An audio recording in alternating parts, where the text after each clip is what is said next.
मेरा नाम कविता है। हम 3 बहनें और 2 भाई थे।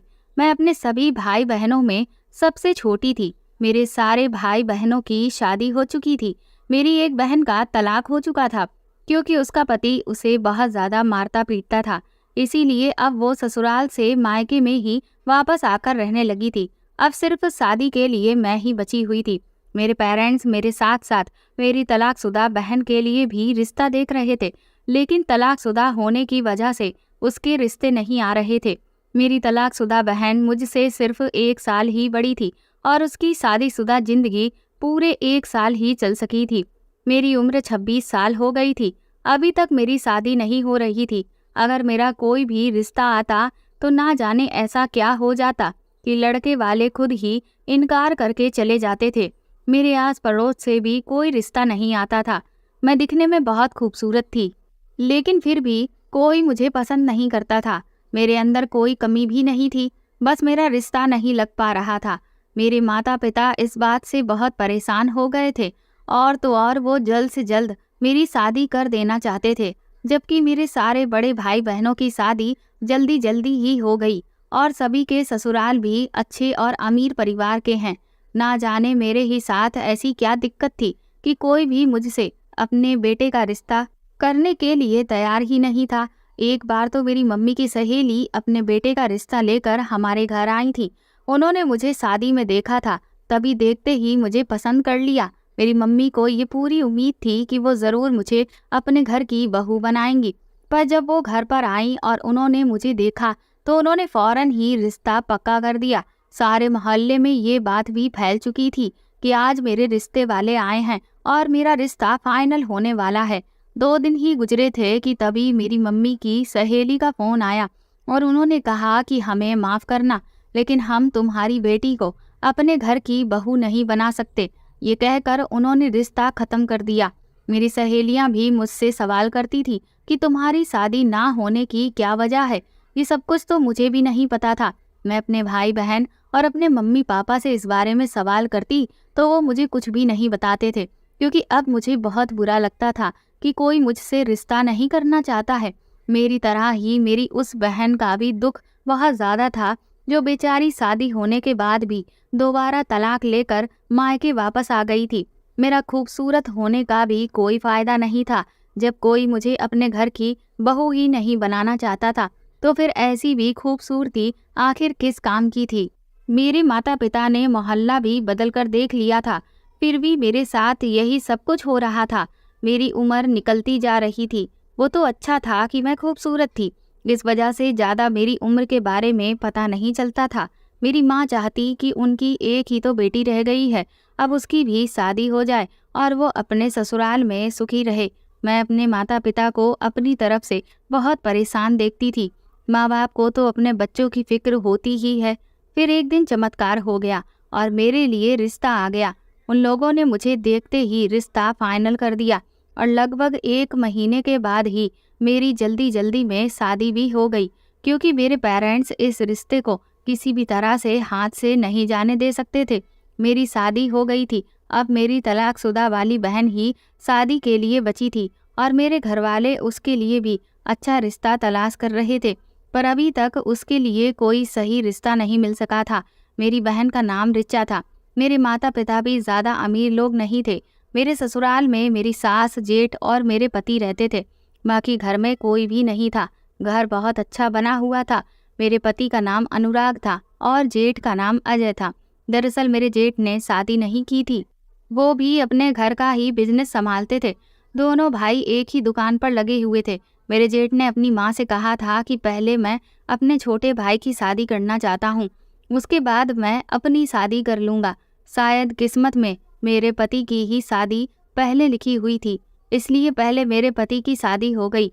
अनुराग दिखने में बहुत अच्छे थे और जब उन्होंने मुझे शादी की रात देखा तो वो मुझे देखते ही कंफ्यूज हो गए थे। उन्हें अपनी आंखों पर विश्वास नहीं हो रहा था कि उनकी इतनी खूबसूरत पत्नी भी उन्हें मिल सकती है। मेरे पति के हाथ पैर घबराहट की वजह से फूल गए। मुझे लगा कि इतना नर्वस होना तो नॉर्मल सी बात है, पर मेरा पति तो बेहोश ही हो गया था। सारे रिश्तेदारों को कमरे के अंदर आना पड़ गया था। अच्छा खासा मजाक बन गया था, क्योंकि सारे मेहमान भी बहुत हंस रहे थे। पर मेरे जेठ काफ़ी परेशान थे। थोड़ी देर के बाद मेरे पति की हालत तो ठीक हो गई थी और वो ऐसे रिएक्ट कर रहे थे जैसे कोई बात ही नहीं हुई थी। फिर उसके बाद हम दोनों पति पत्नी ने प्यार भरी बातें की और फिर हम लोग सो गए। अगले दिन सारे मेहमान भी जा चुके थे और मेरी शादीशुदा जिंदगी की शुरुआत भी हो गई थी। शादी के अगले दिन मेरे पति के नंबर पर मेरी एक सहेली की कॉल आ गई। उसने मुझे मुबारकबाद देने के लिए कॉल की थी। फिर अचानक बातों ही बातों में मेरी सहेली ने कहा कि तुम्हारे पति और जेठ तो नाई हैं, तुम उन्हें घर पर भेज दो। मेरे पापा और दादाजी भी अपने बाल कटवाना चाहते हैं। मैंने अपने पति से इस बारे में बात की तो उन्होंने कहा कि हम लोग तो बिजी रहते हैं क्योंकि हम अपनी दुकान पर काम करते हैं। मैंने अपने पति के जाने के बाद इस बारे में अपने जेठ से बात की तो उन्होंने तो एक बहुत ही अजीब सी बात कही कि मैं किसी के घर नहीं जाता, जिसको जो भी काम है वो हमारी दुकान पर आ सकता है। मैंने कहा भला घर जाने में बुराई ही क्या है? आपके घर जाने के आपको ज़्यादा पैसे भी मिलेंगे, काम तो एक जैसा ही है, दुकान हो या किसी का घर। और फिर मेरी सहेली को जब पता चला कि आप लोग ये काम करते हो, तब उसने बड़ी उम्मीद के साथ मुझे फ़ोन करके कहा कि तुम अपने पति और जेठ को भेज दो। अब आप दोनों ना सही पर दोनों में से कोई एक तो चले जाओ। मैं नहीं चाहती कि मेरी सहेली के सामने मेरी बात खराब हो। मैंने कहा मेरी सहेली काफ़ी अमीर है, उसके घर चले जाइए, वहाँ से आपको अच्छे खासे पैसे मिल जाएंगे। पर मेरे जेठ ने साफ इनकार कर दिया। मैं अपनी जेठ की इस तरह की हरकत देखकर हैरान रह गई थी कि भला ये किस तरह की जिद थी। मैंने अपनी सहेली से माफ़ी मांग ली, बहुत ज़्यादा बिजी है इसलिए तुम्हारे घर पर नहीं आ सकते। बाद में मुझे पता चला कि मेरे जेठ किसी के भी घर जाकर काम नहीं करते, जो भी कस्टमर होता है उनकी दुकान पर ही आता है। सब लोग कहते हैं कि मेरे जेठ बहुत पुराने नाई हैं, इसीलिए उनको मेरे पति से भी अच्छा काम आता है। मेरे पति ने ये वाला काम तो अभी हाल में ही शुरू किया था, लेकिन इससे पहले वो गारमेंट्स की दुकान पर कपड़े बेचा करते थे। मेरे पति की और जेठ की दुकान पर बहुत ही भीड़ रहती थी और वो अच्छी चलती थी। उनके पास काफ़ी सारे कस्टमर आते थे, इसलिए वो दोनों भाई मिलकर दुकान संभाल रहे थे। फिलहाल ये बात तो यहाँ पर ख़त्म हो गई थी, पर इस घर में काफ़ी ज़्यादा सुनसान रहता था। मैं सारा दिन घर में अकेले बोर हो जाती थी। मेरी सास मुझसे बहुत ज़्यादा बात भी नहीं करती थी। वो बहुत ज़्यादा संस्कारी औरत थी और हमेशा अपने कमरे में रहकर पूजा करती रहती थी। मैं घर का सारा काम करती थी, अपनी सास का खाना बनाना, उनकी दवाइयाँ मैं उनको कमरे में ही जाकर देती थी। लेकिन मुझे बहुत सुकून था कि मुझे यहाँ पर ज़्यादा काम नहीं करना पड़ता। ज़्यादा बड़ी फैमिली नहीं थी, इसलिए मैं जल्दी काम करके फ्री हो जाती थी। एक सास ही तो थी, वो भी सारा दिन अपने कमरे में ही रहती थी और उन्हें मेरे किसी भी काम से कोई मतलब भी नहीं होता था। वो मेरी लाइफ में इंटरफेयर नहीं करती थी। बाकी मुझे इन सब लोगों के काम करने पर कोई ऐतराज़ नहीं होता था। एक दिन हमारे घर पर पड़ोस की ही एक औरत आई। उन्होंने मुझे देखा तो बहुत खुश हुई थी, पर मेरी सास उस वक्त सो रही थी, इसलिए वो मेरे पास ही बैठ गई और मुझसे बातें करने के लिए आ गई। वो मुझे देखकर कहने लगी, बहू तुम इतनी खूबसूरत हो, तुम्हें तो बहुत अच्छा रिश्ता मिल सकता था, तो फिर तुम यहाँ पर क्यों आ गई? तुम्हारे माता पिता ने कुछ सोच समझकर तुम्हारी शादी नहीं की है लगता है। खूबसूरत लड़कियों के रिश्ते तो बड़ी आसानी से और अपने लोगों के यहाँ ही लग जाते हैं। मैंने कहा कि ये सब तो किस्मत की बात है। थोड़ी देर बाद मेरी सास जाग गई तो वो उनके कमरे में ही बातें करने के लिए चली गई थी। उनका चाय नाश्ता मैं पहले ही करा चुकी थी। उस पड़ोसन के जाने के बाद मेरी सास ने मुझसे कहा कि ऐसे लोगों से बचकर रहना, ये उधर उधर की बात करने में बहुत माहिर होते हैं। मैंने भी अपनी सास से कहा कि ठीक है। रात को मेरा पति घर आ चुका था। मैंने उन्हें खाना दिया तो उन्होंने मुझसे खाना खाते खाते एक दो बातें की। उसके बाद कमरे में सोने के लिए चले गए थे।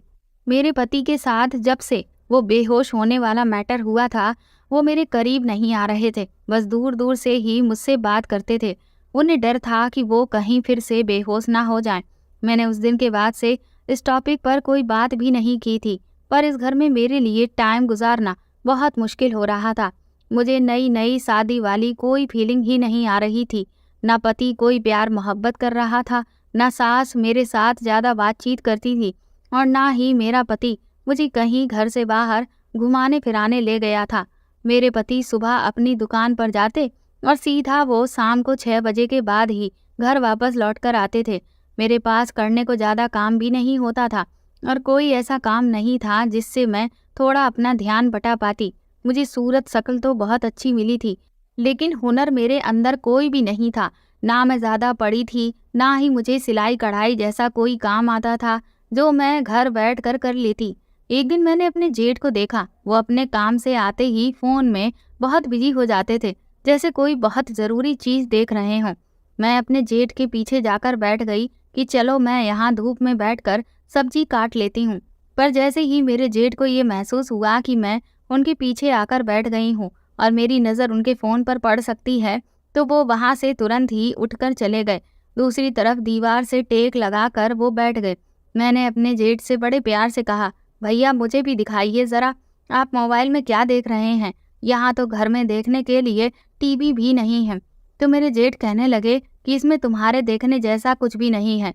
मुझे अपने जेठ पर बहुत गुस्सा आया। मेरे पति के पास भी तो स्मार्टफोन नहीं था, उन्होंने तो पुराने ज़माने का वो कीपैड ही अपने पास रखा हुआ था कि मुझे टाइम ही नहीं मिलता है मोबाइल चलाने का। मैंने उनसे कहा था, लेकिन मेरे पास घर में काफ़ी टाइम होता है, मैं ज़्यादातर फ्री ही रहती हूँ, मुझे स्मार्टफोन दिला दो। पहले तो उन्होंने मना कर दिया, लेकिन जब मैंने उनसे बहुत ज़्यादा ज़िद की तो उन्होंने कहा कि ठीक है, मैं अगले महीने तुम्हें लाकर दे दूँगा। मैं इस बात से बहुत खुश हो गई थी। एक दिन पता चला कि मेरे मोहल्ले की सहेली की शादी है और उसने मुझे मेरे घर आकर इनवाइट किया था। वो मेरे मोहल्ले की सहेली थी, लेकिन मैंने अपने पति से कहा कि वो मेरी बहुत पक्की सहेली है, ताकि वो मुझे उसकी शादी में जाने की परमिशन दे। मेरे पति ने मुझे शादी में जाने की परमिशन दे दी और मैं खूब अच्छे से तैयार होकर उसकी शादी में चली गई थी। हम लड़कियों के लिए यही तो एंजॉयमेंट होती है। आदमी हमेशा यही समझते हैं कि हम उनको दिखाने के लिए तैयार होती हैं, लेकिन असल बात तो ये होती है कि हम लड़कियां एक दूसरे को दिखाने के लिए अच्छी तरह से तैयार होती हैं कि किस किस के पास ज़्यादा अच्छे कपड़े हैं और कौन ज़्यादा खूबसूरत लगता है। और मैं तो पहले से ही बहुत खूबसूरत थी और शादी में भी वही हुआ। सब लोग मुझे देखकर बातें कर रहे थे कि इसकी शादी हो गई है और इसकी शादी किससे हुई है और कौन है और इसके पति का नाम क्या है। मेरे पति शादी में नहीं आए थे क्योंकि उनके पास टाइम नहीं था। कुछ लोग और कुछ औरतें बातें कर रही थीं कि कौन है इतना हिम्मत वाला, किसने इस बिगड़ी हुई लड़की से शादी कर ली है, वह बेचारा कौन है। उन औरतों की ये बातें मुझे समझ नहीं आ रही थी और उनकी बातों से मेरा दिल भी बुरी तरह से जल रहा था। उनकी बातें मुझसे बर्दाश्त नहीं हुई और मैं जल्दी ही घर आ गई थी। मैंने खाना भी नहीं खाया था। मेरे पति ने मुझसे पूछा कि शादी में क्या क्या किया, तो मैंने कहा कि बहुत मज़ा आया। सब लोग मेरी बहुत तारीफ कर रहे थे, सब मुझे ही देख रहे थे क्योंकि आपकी पत्नी है ही इतनी प्यारी, बस आपको ही नज़र नहीं आती और आप मुझसे दूर दूर रहते हो। मेरे पति ने कहा कि अब दूर नहीं रहूँगा, तुम सच में बहुत खूबसूरत हो। आज पहली बार मेरे पति मेरी तारीफ कर रहे थे तो मुझे बहुत अच्छा लगा था। अब मेरी ज़िंदगी के दिन अच्छे से गुजर रहे थे। मेरे पति की नज़दीकी हमसे बढ़ने लगी तो मैंने उन्हें बताया कि ना जाने क्यों सब मुझसे दूर दूर भागते हैं। कुछ लोग तो मुझे देखते ही आपस में ही बातें करने लग जाते हैं, जबकि मेरा तो कोई सीक्रेट भी नहीं है, कोई मेरा ऐसा मैटर भी नहीं है जिसको मुझे किसी से छुपाना पड़ता है। मेरे पति ने कहा कि अच्छा चलो छोड़ दो इन सब बातों को, और अच्छी बात है कि किसी ने तुम्हें पसंद नहीं किया, वरना मेरा फिर क्या होता। अब मेरा पति मेरे साथ ठीक था तो सब कुछ ठीक ठाक चल रहा था, पर मेरे जेठ बहुत ही अजीब इंसान थे। पता नहीं उन्हें किस बात का घमंड था। उनकी शकल सूरत भी बस नॉर्मल सी ही थी, रंग तो उनका बहुत काला था और मेरे पति काफ़ी गोरे चिट्ठे थे। उनकी बहुत ही अजीब हरकतें थीं और मेरी तो समझ में नहीं आती थी कि वो शादी क्यों नहीं कर लेते, जबकि उनकी काफ़ी उम्र हो गई थी और वो तो मुंह धोकर मेरे पीछे ही पड़ गए थे। मेरी हर बात पर नज़र रखते थे। ऐसा लगता था कि उनकी आंखें सिर्फ मुझ पर ही टिकी रहती हैं, जैसे वो मेरी किसी बात को पकड़ने की तलाश में हैं। पर ऐसा क्यों था? मैं तो ऐसा कोई काम नहीं करती थी। वो तो किसी जासूस की तरह मेरे पीछे पड़े रहते थे। शादी के शुरू के दिनों में ऐसा कुछ भी नहीं था, फिर अचानक मेरे जेठ को ऐसा क्या हो गया था। खुद तो मेरा जेठ सारी रात मोबाइल पर लगा रहता था, कमरा बंद करके सोता था, जबकि उनका क्या काम था कि वो कमरा बंद करके सोएं। कभी कभी दोनों भाई आपस में साथ बैठे होते और मेरे बारे में ही बात कर रहे होते थे। मैंने अपने जेठ की जुबान से अपना नाम कई बार सुना था, जबकि उनको ऐसा क्या काम था जो वो मेरे पति से मेरे बारे में बात कर रहे थे? क्यों वह मेरे पति को मेरे खिलाफ भड़का रहे थे? लेकिन इतना सब होने के बाद भी मेरा पति मेरे साथ कोई ऐसी वैसी हरकत तो नहीं करता था। इसका मतलब ये है कि हर बार मेरे जेठ का प्लान नाकामयाब हो जाता था। धीरे धीरे मुझे अपने जेठ से नफरत होने लगी थी, क्योंकि बड़ी मुश्किल से ही तो मेरे पति के साथ मेरे रिलेशन ठीक हुए थे और वह अब हमारी खुशियों के पीछे पड़ गए थे। आखिर वो ऐसा क्यों कर रहे थे? एक दिन तो बहुत ही अजीब हुआ था, और वो ये कि आधी रात को जब मेरी अचानक आंख खुली तो मेरे पति बिस्तर पर मौजूद नहीं थे। मुझे बहुत ज़्यादा प्यास लग रही थी और मैं पानी पीना चाहती थी, लेकिन कमरे में पानी नहीं था और मेरा पति भी कमरे में मौजूद नहीं था। मैंने बाथरूम में देखा तो बाथरूम का दरवाज़ा खुला हुआ था, मतलब कि मेरा पति वहाँ पर भी मौजूद नहीं था। मैंने बाहर जाने के लिए दरवाज़ा खोलने की कोशिश की तो मैं दंग रह गई थी कि दरवाज़ा नहीं खुल रहा था। बाहर से किसी ने दरवाजे को बंद कर दिया था। मैं डर गई कि ये क्या, किसी ने आधी रात को मुझे कमरे में बंद कर दिया है। मैंने बुरी तरह से चिल्लाना शुरू कर दिया और दरवाजे को भी दोनों हाथों से पीटना शुरू कर दिया, धक्के देना शुरू कर दिया। चिल्लाने लगी कि दरवाज़ा खोलो, दरवाज़ा खोलो। थोड़ी देर के बाद मेरे पति ने ही दरवाज़ा खोल दिया था। मैंने देखा कि मेरे पति और जेठ दोनों ही कमरे के बाहर आंगन में बैठे हुए थे और शायद मेरा पति उनके साथ बैठकर कोई बात कर रहा था। लेकिन मुझे कमरे के अंदर बंद करने की आखिर ज़रूरत ही क्या थी? मैंने कहा कि ये सब कुछ क्या हो रहा है? दरवाज़ा किसने बंद किया था? मेरे पति ने कहा कि वो मुझे आदत पड़ी हुई है कमरे से बाहर निकलते ही दरवाज़ा बंद करने की, इसलिए मैंने गलती से कमरे के दरवाजे को कुंडी लगा दी थी। चलो मुझसे गलती हो गई। मैंने कहा, आपने कमरे का दरवाज़ा बाहर से बंद तो कर दिया, लेकिन आप इस टाइम पर बाहर क्या कर रहे हो? क्या बात है? क्या कोई परेशानी है? तो उन्होंने कहा कि नहीं, कोई परेशानी नहीं है। मैं भैया के साथ थोड़ी देर बैठ गया था, लेकिन दोनों की शक्ल से लग रहा था कि मेरा पति झूठ बोल रहा है और ऐसा लगता था कि ये दोनों मेरे बारे में ही बातें कर रहे थे। तभी तो इन्होंने मुझे कमरे के अंदर बंद करके बाहर से दरवाजे की कुंडी भी लगा ली थी, ताकि मैं उन दोनों की बातें ना सुन लूं। मेरे पति ने कहा, तुम जाओ, मैं थोड़ी देर में आता हूँ। मैंने कहा, मुझे प्यास लगी है। उन्होंने कहा, ठीक है, मैं तुम्हारे लिए पानी लेकर आता हूँ। वो पानी कमरे के अंदर लेकर आए। मैंने पानी पी लिया और कहा कि ये आप क्या कर रहे हो? आप मुझे बताते क्यों नहीं हो? आधी रात को आखिर ऐसी कौन सी बातें हो रही थी? तो वो कहने लगे कि तुम्हें पता तो है ना कि हम दोनों मिलकर घर चलाते हैं, तो बस घर घर खर्च की ही बातें कर रहे थे। ऊपर से माँ का भी ख्याल रखना होता है। बस यही सब बातें कर रहे थे और कुछ नहीं। मैंने कहा, रात के 12 बजे तक तो आप मेरे साथ ही सो गए थे। आधी रात को उठकर आपको ये बात अचानक से कैसे याद आ गई कि आपको बातें करनी है? ये बात भला सुबह भी तो हो सकती थी। और मुझे कमरे के अंदर बंद क्यों किया? आपने ऐसे कोई अपनी पत्नी को कमरे के अंदर बंद नहीं करता। आपने जानबूझकर मुझे बंद किया था।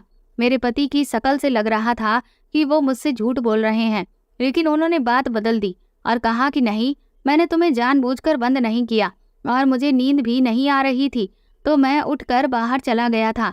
देखा तो भैया भी जाग रहे थे। बस हम दोनों बातें करने बैठ गए। ये तो कुछ गलत नहीं हुआ। तुम तो बात के पीछे ही पड़ जाती हो।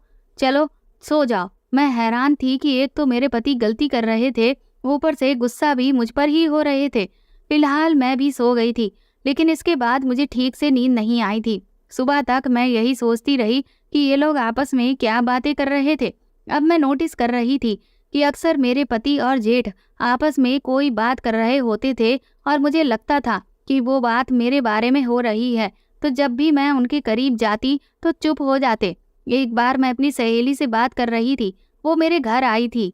जब मैंने उसे पूरी बात बताई कि किस तरह से शादी से पहले लोग मुझसे दूर भागते थे और कोई भी मुझे अपने घर की बहू बनाने के लिए तैयार नहीं था, जबकि मेरे अंदर कोई कमी नहीं थी, मेरी सहेली ने कहा कि औरत के अंदर एक कमी ऐसी होती है जिसके बारे में उसे कभी कुछ पता ही नहीं होता। शायद उसे बाद में पता चलता है। तुम भी तो कहीं बांझ नहीं हो सकता है तुम्हारे माता पिता को इस बारे में पता हो और उन्होंने तुम्हें इस बारे में बताना ठीक नहीं समझा हो, क्योंकि तुम बच्चा पैदा नहीं कर सकती हो। लोग औलाद के लिए ही तो शादी करते हैं और हो सकता है कि तुम्हारे अंदर ये कमी हो। उसने मुझे किसी की कहानी बताई थी कि एक 12 साल की उम्र की लड़की थी और उसे बचपन में ही पता चल गया था कि वो कभी माँ नहीं बन सकती और फिर उसकी शादी भी नहीं हो रही थी। मेरे दिल में भी यही डर था क्योंकि मेरी शादी को भी तो 8 महीने हो गए थे और अभी तक मेरे पास भी कोई बच्चा नहीं था।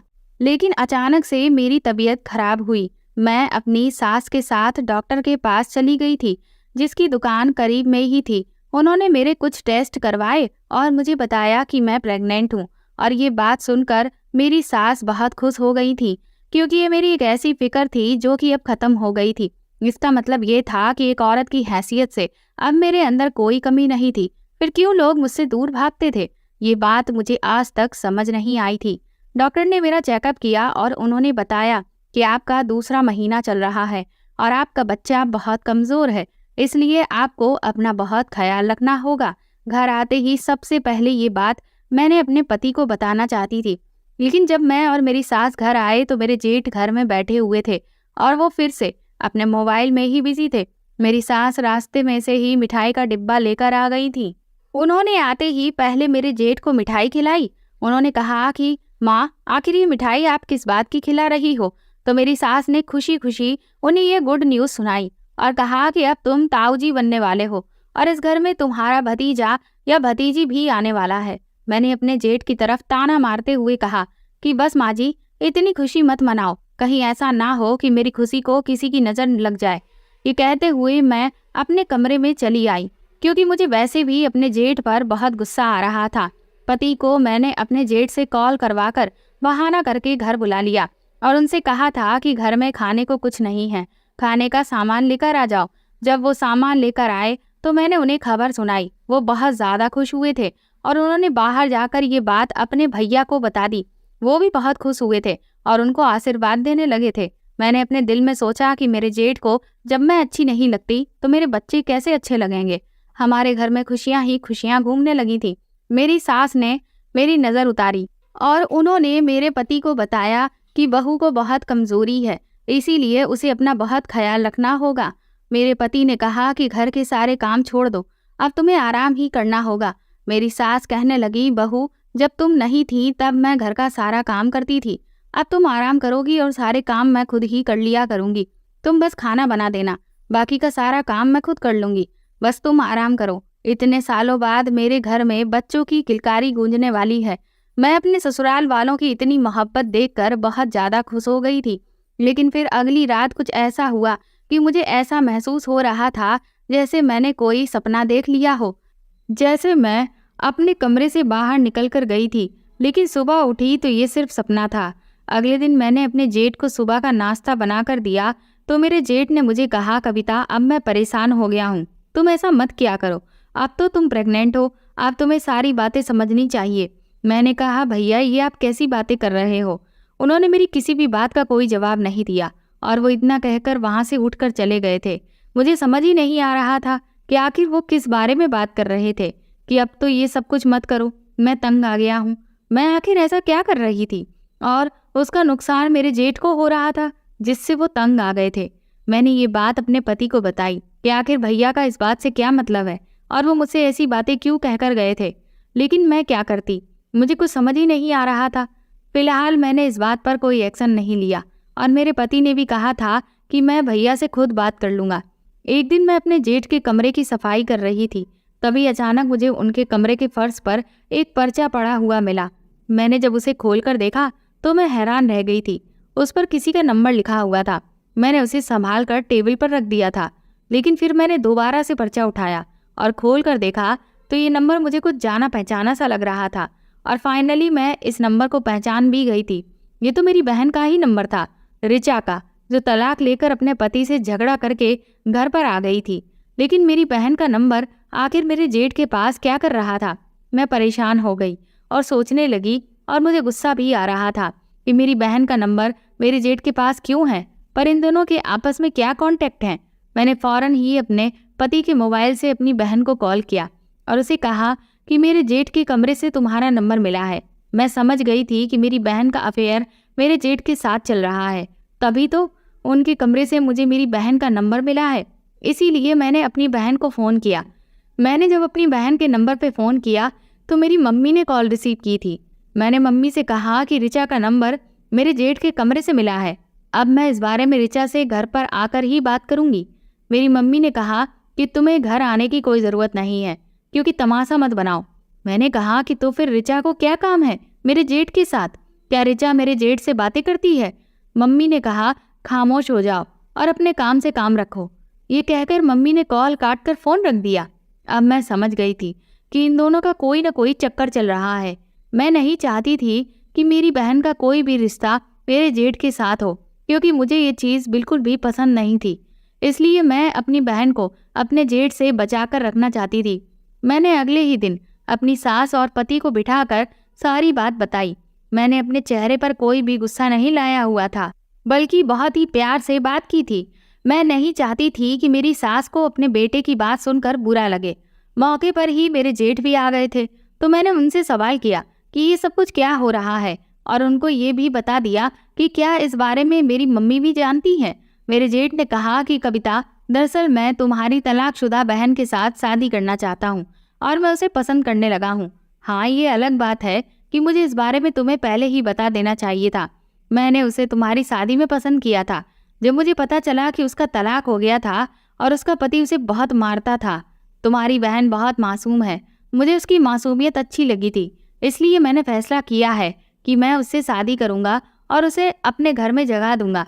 हम दोनों की आपस में बातचीत होने लगी, लेकिन फिर तुम्हारी शादी के कुछ दिनों बाद मुझे ऋचा ने ऐसी बात बताई जिसे सुनकर मैं हैरान रह गया था। मैं बड़ी हैरानी से अपने जेठ की तरफ देखते हुए कहने लगी कि कौन सी बात है? मेरी ऐसी कोई बात नहीं है जिससे आपको हैरान होना पड़े। मैंने अपने पति और सास की तरफ देखकर कहा, मेरी ऐसी कोई बात नहीं है। मेरा तो कोई प्रेमी भी नहीं था, मेरी तो कभी किसी लड़के से दोस्ती भी नहीं हुई है। मैंने अपने जेठ की तरफ रिक्वेस्ट करते हुए कहा, बताइए कि मेरी बहन ने आपको क्या बताया है जिसकी वजह से आप हैरान हो गए हो? और मुझे पता है कि आप मेरी बहन के कहने की वजह से ही मुझ पर अपनी नज़र रखने लगे थे। मेरी बहन ने आपको जो भी बताया है वो झूठ ही होगा, क्योंकि मैं उससे कई ज़्यादा खूबसूरत हूँ। वो मुझसे पूरी 1 साल बड़ी है। मैं उसे शादी से पहले बहुत झगड़ती थी, इसीलिए उसने मुझसे बदला लेने के लिए ही आपको मेरे खिलाफ भड़काया होगा। मेरे जेठ ने कहा कि उसने मुझे जो भी बताया है वो सब कुछ सच है, क्योंकि मैंने तुम्हारे माता पिता से भी बात की थी। उन्होंने भी यही कहा था कि ये बात सच है, लेकिन उन्होंने हमें शादी से पहले इसके बारे में कुछ भी नहीं बताया था। शादी के बाद ही मुझे तुम्हारी बहन की वजह से सब कुछ पता चला, और इसी सब को लेकर हम दोनों भाई आपस में बातें किया करते थे कि तुम्हारा बहुत ज़्यादा ख्याल रखना होगा। मैंने कहा, क्यों? मेरा क्यों ख्याल रखना होगा? मैं ऐसा क्या करती हूँ? क्या मैं घर से बाहर निकल जाती हूँ? मैं तो यही समझ रही थी कि ये लोग मुझे कैरेक्टर लेस कह रहे हैं। फिर मेरे जेठ ने कहा कि तुम्हारा ख्याल रखने से मतलब है कि तुम्हें बंद करके रखना होगा। फिर उन्होंने मुझे असल बात बताई, तो मैं सुनकर हैरान रह गई थी, क्योंकि ये रात जानने के बाद मेरी ज़िंदगी की सारी उलझनें मुझसे दूर होकर चली गई थी, क्योंकि पता चलने के बाद मुझे मेरे सारे सवालों के जवाब मिल गए थे। दरअसल मुझे नींद में चलने की बीमारी थी, और नींद में चलकर ही मैं हमेशा किसी दूसरे इंसान के कमरे में जाकर सो जाती थी या फिर घर से बाहर निकल जाती थी। ये बात मेरे सारे रिश्तेदार, मोहल्ले वाले जानते थे। मुझे इस बारे में कभी कुछ नहीं पता था, क्योंकि मेरा माता पिता नहीं चाहते थे कि अपनी बीमारी को सुनकर मैं अपना दिल छोटा करूं, और अपनी इस बीमारी की वजह से मैं कहीं डिप्रेशन का शिकार ना हो जाऊं। इसीलिए उन्होंने मुझे ये बात नहीं बताई थी। फिर जब शादी के बाद मेरी बहन और मेरे जेठ की आपस में फ़ोन पर बातें होने लगी, तो उन्होंने बातों ही बातों में मेरे जेठ को ये बात बता दी थी। मेरे जेठ को मेरी बहन पसंद आ गई थी। उन्होंने मेरी शादी में ही उसको पसंद कर लिया था, और मेरी बहन भी मेरे जेठ के साथ शादी करने के लिए तैयार थी। मेरे जेठ इस बारे में मेरे माता पिता से बात कर ली थी और कहा था कि वो उनकी बेटी से शादी करना चाहते हैं, और जल्दी ही वो इस बारे में अपने घर पर मुझे और अपनी माँ को भी बता देंगे। मेरे माता पिता को इस रिश्ते से कोई ऐतराज़ नहीं था, क्योंकि मैं भी अपनी ससुराल में अच्छी तरह से रह रही थी। एक ना एक दिन तो मेरे ससुराल वालों को ये बात पता चल ही जानी थी। मेरे माता पिता ने ये बात मेरे ससुराल वालों को शादी से पहले इसलिए नहीं बताई थी कि जिन लोगों को ये बात पता होती थी वो लोग मुझसे शादी नहीं करते थे। बड़ी मुश्किल से तो यहाँ पर मेरा रिश्ता लगा था। एक दिन मेरे जेठ को जब ये एहसास हुआ कि मैं नींद में चलकर उनके कमरे में जाकर सो गई, तो वो बहुत ज़्यादा हैरान हो गए थे, और उन्होंने ये बात मेरे पति से की थी, और फिर इस तरह से मेरे पति को भी पता चल गया था, और मुझे कभी इस बारे में पता नहीं चला, क्योंकि मेरी नींद बहुत पक्की थी। मेरे पति ने मेरे घर वालों से बात की तो उन्होंने कहा कि ये बात सच है और उनकी बेटी को नींद में चलने की बीमारी है, लेकिन हमने आपको इसलिए नहीं बताया था क्योंकि उनकी बेटी का कहीं भी रिश्ता नहीं लग रहा था। जब मैं 17 साल की थी तो एक दिन मैं नींद में अपने चाचा के बेटे के कमरे में जाकर सो गई थी। मेरी चाची तो वैसे भी बहुत बुरी औरत थी। उन्होंने इस बात का गलत मतलब निकालकर सारे मोहल्ले में इस बात को आग की तरह फैला दिया था और सब लोगों को ये भरोसा दिलाया था कि मैं एक गलत लड़की हूँ और ज़बरदस्ती मैं लड़कों के कमरे में जाकर सो जाती हूँ और उनको लगता था कि मैं एक्टिंग करती हूँ। मुझे कोई बीमारी नहीं है, मैं कैरेक्टर लेस लड़की हूँ और जानबूझकर मैं किसी के साथ भी सो जाती हूँ। ये बात मेरे घर वालों ने मुझसे छुपाए रखी थी। फिर एक दिन मेरे पति को पता चल गया, इसीलिए वो दोनों भाई आपस में बातें करते रहते थे कि मेरे साथ क्या किया जाए, यहाँ ससुराल में किसी को ये बात पता ना चले। इसीलिए वो दोनों मेरा ख्याल रखना चाह रहे थे और अब मैं प्रेग्नेंट हुई थी, तब से वो दोनों मेरा और भी ज़्यादा ख्याल रखने लगे थे। तभी मेरे जेठ ने कहा था कि अब तुम ऐसी हरकतें मत किया करो, मैं तुमसे तंग आ गया हूँ। इसका मतलब यही था कि नींद में चलकर मैं उनके कमरे में चली जाती थी, लेकिन मुझे बिल्कुल भी ये सब कुछ याद ही नहीं था कि मैं कब और किस तरह से अपने जेठ के कमरे में जाती हूँ। मेरे पति ने मुझे वीडियो भी दिखाई थी कि तुम किस तरह से चलकर जाती हो। मैं वो वीडियो देखकर हैरान रह गई थी और मैं अपने पति और जेठ से कहा कि मुझे बीमारी है, इस बारे में मुझे नहीं पता था, लेकिन मैंने आप लोगों को जितना भी तंग किया उसके लिए आप लोग मुझे माफ़ कर दो। मेरी सास और जेठ ने कहा कि इसमें तुम्हारी कोई गलती नहीं है। मैंने अपने पति से कहा कि क्या बीमारी की वजह से कल को मुझे कोई नुकसान पहुंच जाए या मैं लाचार हो जाऊं, मुझे कोई और बीमारी हो जाए, तो क्या तुम मुझे छोड़ दोगे? मेरे पति ने कहा कि ये तुम्हारी गलतफहमी है, मैं तुमसे बहुत प्यार करता हूँ, मैं तुम्हें कैसे छोड़ सकता हूँ, मुझे तुम पर पूरा भरोसा है, इसलिए तो मैं तुम्हारा ख्याल रखता हूँ। ये तुम्हारे अच्छे होने की पहचान है कि तुमने इतने अच्छे तरीके से मेरे घर को संभाल रखा है। ऐसा ना हो कि किसी दिन नींद में तुम घर से बाहर निकल जाओ और तुम्हारे साथ कुछ गलत हो जाए। इसलिए मैं और भैया तुम्हारे लिए परेशान रहते थे। और तुम्हें पता है, जब मुझे पता चला कि तुम्हें ये प्रॉब्लम है तो थोड़ी देर के लिए मैं भी परेशान हो गया था, लेकिन फिर भैया ने मुझे तसल्ली दी और उन्होंने कहा कि कविता बीमार है, वो अपनी मर्जी से ऐसा कुछ नहीं करती है।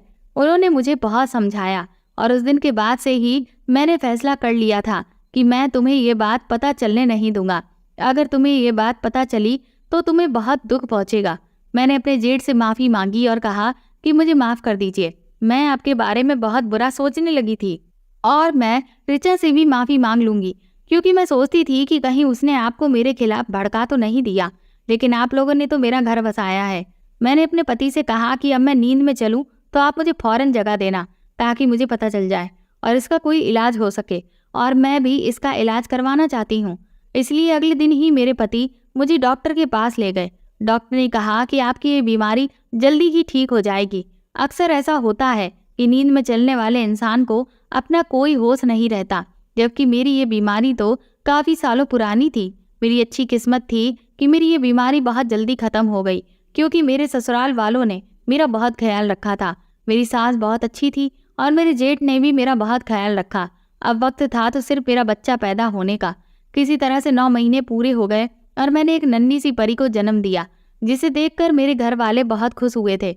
मेरी सास तो फूली नहीं समा रही थी, क्योंकि उन्हें कोई बेटी नहीं थी। मेरे पति ने कहा था कि इस दौरान मैंने हर रात तुम्हारा बहुत ख्याल रखा है, लेकिन तुम एक रात भी नींद में नहीं चली हो। धीरे धीरे तुम्हारी बीमारी बिल्कुल खत्म हो गई है। अब एक एक करके हमारी जिंदगी में खुशियां आनी शुरू हो गई थी।